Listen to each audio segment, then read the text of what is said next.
et de 1410. C'est ce à quoi fait allusion le verset voici, il y a une place auprès de moi, comme indiqué. En outre, la valeur numérique de l'épellation du nom 72 est 610. La valeur numérique du nom lui-même est 72. Si l'on double la somme de ces deux nombres, le produit est 1364. 2, 610 plus 72, égale 1364. Ensuite, considérez l'épellation du 72, nom, qui utilise 10 lettres, et l'épellation de l'épellation, qui utilise 28 lettres, et les 4 lettres originales. La somme de ces trois nombres est de 42. Les trois collèles, de ces trois valeurs, plus le collèle de leur somme donne la valeur du nom Adonai, 65. 42 plus 4 égale 46. Adonai, Aled Alen Yud égale 1 plus 4 plus 50 plus 10 égale 65. Je ne vois pas très bien comment nous pouvons arriver à 65 à partir de ce calcul, ni quelle est la signification de ce chiffre dans ce contexte.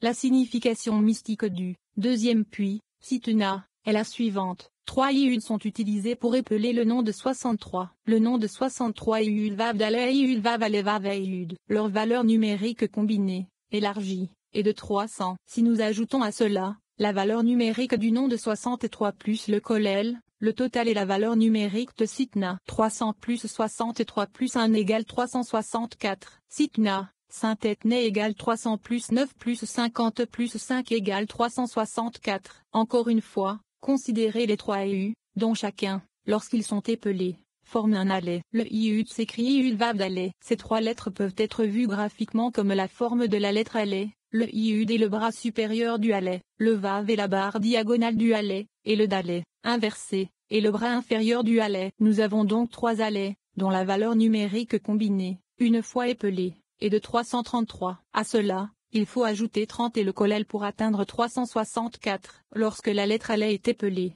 on a, allez la MEPA égale 1 plus 30 plus 80 égale 111. 3 fois 111 égale 333. 333 plus 30 plus 1 égale 364. Vraisemblablement, les 30 supplémentaires requis dans ce calcul proviennent des valeurs des 3 UD. Considérons à nouveau les 3 UD, cette fois-ci subdivisés en 10. Leur valeur numérique combinée, élargie, est de 300. Ce sont trois allais, qui à leur tour signifient trois noyés. Lorsque la valeur numérique combinée et étendue des trois UD est combinée avec la valeur numérique du nom de 63 plus le kollel, la somme est de 364. 300 plus 63 plus 1 égale 364. Je ne comprends pas pourquoi les trois allais, qui font allusion aux trois noyés, sont mentionnés dans ce calcul. Nous passons maintenant à la troisième épellation du nom Aveya, le nom 45. Qui va être mis en parallèle avec l'expression un puits d'eau de source fraîche utilisée pour décrire le premier puits, Ezek. Les trois allais utilisés pour épeler le nom du 45 possèdent la valeur numérique de 333, comme ci-dessus,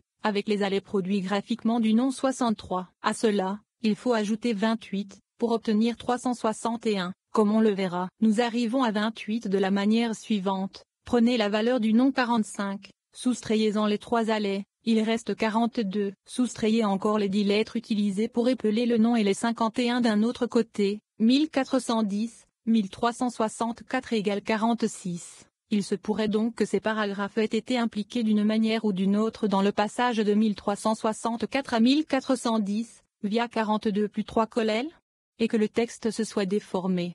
4 lettres originales, il reste 28. Ajoutez 28 à 333. Ce qui donne 361. C'est la valeur numérique des mots pour un puits d'eau de source fraîche 52, plus le kollel. Les mots en hébreu pour un puits d'eau de source fraîche sont Be'er Maïm Sheim, Be'er, Bayaler Reish égale 2 plus 1 plus 200 égale 202. Maïm, même Yud même égale 40 plus 10 plus 40 égale 90. Sheim, Sheyud Yud même égale 8 plus 10 plus 10 plus 40 égale 68. 202 plus 90 plus 68 égale 360. Encore une fois, les trois allais, du nom de 45, sont, par un graphisme inversé, 3 Yud épelés. Ici, nous divisons le allais en ses composants graphiques. Un Yud, un Vav et un Daleh, et nous les combinons pour épeler le mot Yud. La valeur numérique combinée, élargie, de ces trois Yud, est de 300. Il reste donc 6 autres lettres dans le nom 45, puisque nous venons de distribuer le Yud original. Cela signifie probablement que nous avons utilisé la valeur du Yud, 10, pour étendre les trois autres Yud. Les 4 Yud sont donc épuisés, ce qui laisse 6 autres lettres dans la première épellation du nom 63. La valeur numérique, étendue, des 6 et 60, car chaque lettre se subdivise en 10, comme ci-dessus. Au 360, on ajoute le kollel, ce qui donne 361, qui est, encore une fois, la valeur numérique d'un puits d'eau de source fraîche. Jusqu'ici, c'est ce que j'ai trouvé écrit au nom de l'un des élèves du maître, c'est-à-dire du Harizal. Parasha Vayayetse. Au début de la portion de la Torah lue cette semaine, il nous est dit que Jacob quitta Be'er-Sheva et se rendit à Haran 1. En se basant sur ce verset, le Harizal discute certains détails de la manière dont Zeir Anpin est développé à partir de Abba et Ima. Jacob représente le développement complet du concept de patriarche, l'individu pleinement apte à devenir le géniteur du peuple juif, contrairement à Abraham et Isaac, qui représentaient des étapes préparatoires dans ce processus. De même, Abba et Ima, l'intellect, peuvent être considérés comme des phases préparatoires dans le processus de développement qui mène à Zeir Anpin, et Nukba, les émotions, qui est le principal partuf par lequel la divinité se manifeste sur terre. Abraham et Isaac ont personnifié, respectivement, le Z et la Jevura du Yesod d'Ima tel qu'il est enclavé dans la date de Zeir Anpin. Le Yesod de Ima est la pulsion de Bina pour l'accomplissement de soi. Cette pulsion contient un élément de Shzed, ou amour, qui fait partie de sa motivation, ainsi qu'un élément de Jevura, au pouvoir. Le Yesod d'Ima s'enclave dans la date de Zeir Anpin, ce qui signifie que la capacité d'empathie, date, de Zeir Anpin provient de sa mère Ima. Le date contient en lui les deux faces jumelles de l'empathie, le Z et la Jevura, qui émergeront plus tard comme les émotions primaires. Jacob a personnifié le Yesod d'Abba, qui est enclavé dans le Yesod d'Ima. Lorsque le Yesod d'Ima s'enclave dans la date de Zeir Anpin, il porte déjà en lui le Yesod d'Abba. En d'autres termes, le désir d'accomplissement personnel d'Ima porte en lui le désir d'accomplissement personnel d'Abba. Abba et Ima sont les deux compagnons qui ne se séparent jamais, toujours unis dans une union conjugale,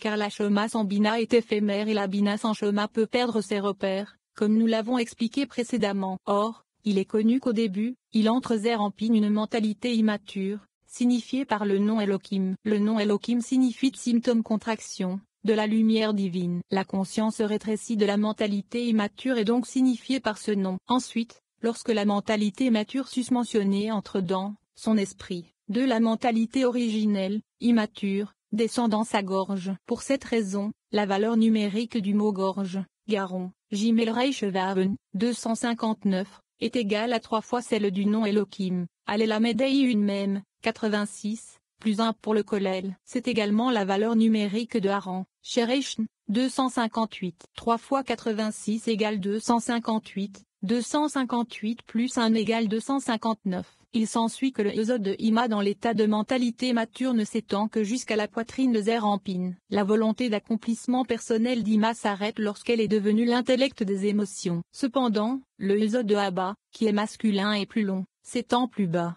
jusqu'au niveau du Yesod de Zeir Anpin lui-même. Le texte original de Sharapezuki ici, qui est Sabina, mais comme le fait remarquer Rabbi Wolf Ashkenazi, ceci est difficile à comprendre, car ailleurs le Harizal déclare clairement que seulement dans Zarik Anpin la Bina est située dans la gorge. Le passage correspondant dans le Likutei Torah, en fait, ne mentionne pas que la gorge est l'emplacement de la Bina. Le Yesod d'Abba était enclavé dans le Yesod d'Ima, mais il s'étend plus loin dans la réalité de Zeir Anpin. C'est parce qu'il est masculin, c'est-à-dire qu'il s'étend plus loin en tant que pulsion de réalisation de soi. L'intuition originale de la Shema porte en elle la semence de la pleine manifestation dans la réalité et, par conséquent, la volonté et le pouvoir de pénétrer la réalité jusqu'à ce que l'intuition ait inspiré et refait la réalité à son image dans toute la mesure du possible. En revanche, le traitement de l'intuition dans la Bina atténue sa puissance, puisque le but de la Bina est d'intégrer l'intuition dans la réalité et la vision du monde existante. Bien sûr, cela confère à la Bina un certain élan de réalisation de soi une fois que la nouvelle synthèse de la pensée ancienne et de la pensée nouvelle est achevée. Mais cela ne peut se comparer à la force originelle de l'éclair de perspicacité non traité. Le Yesod d'Abba continue donc plus loin que le Yesod d'Ima, jusqu'au niveau où le Yesod de Zeir Anpin est sur le point de donner naissance à Nukba. En d'autres termes, cela peut être considéré comme le désir de tout père d'avoir une fille, et psychologiquement, cela peut expliquer l'affinité entre les pères et les filles, alors que le fait que le Yesod de Ima se termine dans Zeir Anpin peut expliquer la plus grande affinité entre les mères et les fils. La femme, comme nous l'avons vu précédemment, est la véritable actualisation de tout idéal, puisqu'elle est l'incarnation de la volonté de Dieu de manifester sa divinité dans la création. L'homme, qui incarne l'inspiration de la Shoma, est poussé vers cet idéal, mais il est lui-même incapable de l'actualiser en raison de sa nature abstraite. Un rayonnement de cette extension du Yesod Abba, qui s'étend plus bas que la poitrine, de Zeir Anpin, et qui est ensuite exposé, rayonne à l'extérieur de Zeir Anpin lui-même, et devient le Partsuf de Yaakov. Une fois que le Yesod de Abba s'étend plus loin que le Yesod de Ima, il n'est plus enclavé dans le Yesod de Ima mais est exposé. Sa lumière peut alors briller, et elle brille en dehors du Zeir Anpin lui-même. De cette lumière résiduelle, secondaire, est formé un nouveau Partsuf, Yaakov. Maintenant, nous parlons généralement de 6 principaux Partsufim, Atik Yomin, Arik Anpin, Abba, Ima, Zeir Anpin et Noukba. Dans ce schéma général, Zeir Anpin et Noukba sont souvent personnifiés par Jacob, Yaakov, et Rachel. Cependant, il existe également un développement secondaire des Partsufim, dans lequel certains d'entre eux se divisent ou donnent naissance à d'autres Partsufim. Nous présentons ici l'un de ces Partsufim secondaires, celui de Yaakov, qui se développe à partir du Partsuf primaire de Zeir Anpin. Voici donc le sens mystique du verset, Jacob, Yaakov, quitta, ou, sortit, Beersheva et se rendit à Haran. Le Partsuf de Yaakov prend naissance, comme nous l'avons dit, à partir du Yesod d'Abba après l'extension du Yesod d'Ima et se termine à la poitrine de Zeir Anpin. À ce moment-là, le Yesod d'Abba sort et se révèle à l'intérieur du Yesod d'Ima, ce qui est appelé Beersheva, comme nous allons l'expliquer. Beersheva signifie le puits des 7, son association mystique avec le Yesod d'Ima sera expliquée plus loin. Le verset se lit ainsi, l'origine de Yaakov, c'est-à-dire le Yesod d'Abba, est sorti du Yesod d'Ima, c'est-à-dire de Beersheva. Le Yesod d'Abba, qui est un homme, est appelé l'organe masculin, Eve, Alebaïreich. Il y est donc fait allusion dans les dernières lettres des mots Jacob a quitté Beer, Vayaïtsei Yaakov mi Beer, Alebaïreich. Le Yesod d'Ima, cependant, est féminin, et donc évoqué par l'inversion de ces lettres, ce qui donne le mot pour un puits Alebaïreich, Bayalereich, Beer, qui est concave et creux, et dans lequel l'organe mâle est inséré. C'est pourquoi le Yesod de la femelle, Partsuf, est toujours appelé un puits. Ceci est également vrai pour la raison que, le Partsuf féminin, fait monter les eaux féminines, tout comme un puits est une remontée d'eau souterraine, vers l'organe masculin. Afin de s'accoupler, les Partsufim mâles et femelles doivent s'exciter mutuellement. Les termes zohariques pour ces processus d'excitation sont respectivement la descente de l'eau masculine et la montée de l'eau féminine. Les images évoquées sont celles de la pluie pour le mâle et de la remontée de l'eau de source. Quant à savoir pourquoi, le Yesod féminin, est appelé Beersheva, le puits des 7, c'est pour 2 raisons. Premièrement, les cerveaux de Zeir Anpin étaient à l'origine au nombre de 4, Shoma, Bina, et, les étades, Zed et Jevura, qui seront plus tard contenus dans date. À l'origine fait référence ici à la période avant que Zeir Anpin n'émerge en tant que Partsuf et ne soit encore dans le ventre d'Ima. Plus tard, lorsqu'ils descendirent encore plus bas et entrèrent dans le Nezakod Yesod d'Ima, ils devinrent 3 cerveaux, Shoma, Bina et Dat, qui incluaient maintenant Zed et Jevura, en son sein. Une partie du processus de maturation de Zeir Anpin a été la coalescence de Zed et Jevura en un seul pouvoir d'empathie, Dat. Comme on le sait, ces états matures de la mentalité sont tous des non-Aveya. Par conséquent, les 2 stades de développement comprennent cette non-Aveya, au sein d'Ima, et donc, Yesod de Ima, est appelé Beersheva. La deuxième raison est que lorsque les 3 cerveaux, de Zeir Anpin, moins Shoma, Bina, et Dat, lorsqu'il est au niveau, de Netzaod Yesod de Abba sont joints aux 4 cerveaux, de Zeir Anpin, Shoma, Bina, Zed, et Jevura, lorsqu'il est au niveau, de Netzaod Yesod de Ima cela donne 7 non-Aveya. Ils sont tous enclavés dans Ima, comme on le sait, et c'est pourquoi son Yesod est appelé Beersheva. Le fait que le Yesod d'Ima s'enclave dans la date de Zeir Anpin n'est qu'une partie d'une image plus large. Le triplet entier de Netzaod Yesod d'Ima s'enclave dans le triplet de Shoma Bina date de Zeir Anpin. De même, tout comme le Yesod d'Abba est enclavé dans le Yesod d'Ima, et donc, une fois retiré, dans la date de Zeir Anpin, tout le triplet de Netzaod Yesod d'Abba est enclavé dans le triplet de Netzaod Yesod d'Ima, et donc, une fois retiré, dans la Shoma Bina date de Zeir Anpin. C'est pourquoi Yaakov comprend également ces 7 noms Aveya, dont la valeur numérique combinée est la même que celle d'Yaakov. Telle est donc la signification mystique de Jacob sorti de Beersheva. Aveya, Iudevave, égale 10 plus 5 plus 6 plus 5 égale 26.